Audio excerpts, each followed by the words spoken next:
అందరికీ నమస్కారం. అమ్మ మాట అమ్మాయి బాట ఛానల్కి స్వాగతం. కథ చెప్పుకుందామా? నిజమైన కలలు. సుబ్బిశెట్టి పరమలోభి. ప్రాణం పోతుందన్నా పైసా దానం చేసేవాడు కాదు. అలాంటి వాడికి ఒకసారి కలలో 100 రూపాయలు దానం చెయ్యి, 1000 రూపాయలు లభిస్తాయి అని వినపడింది.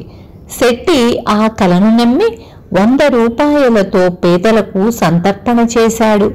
అతని దూరపు బంధువు ఎవరో చచ్చిపోతూ శెట్టికి 1000 రూపాయలు ముట్ట చెప్పాడు. కల నిజమయ్యింది.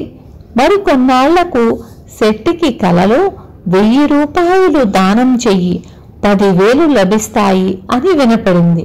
శెట్టి ఈసారి 1000 రూపాయలతో ఇంకా పెద్ద ఎత్తున దాన ధర్మాలు చేశాడు.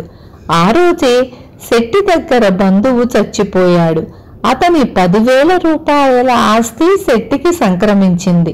మళ్లీ కల నిజమయ్యింది. మరికొంతకాలానికి శెట్టి భార్యకు కలలో 10,000 దానం చెయ్యి, 1,00,000 రూపాయలు దొరుకుతాయి అని వినపడింది.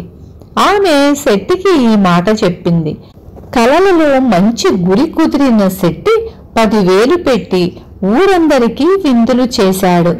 ఆ మన్నాడే శెట్టి ఆకస్మికంగా చచ్చి తన 1,00,000 రూపాయలు తన భార్య పరం చేసి పోయాడు. విన్నారు కదా. రేపు మళ్ళీ ఇంకొక మంచి కథతో మీ ముందుకొస్తాను.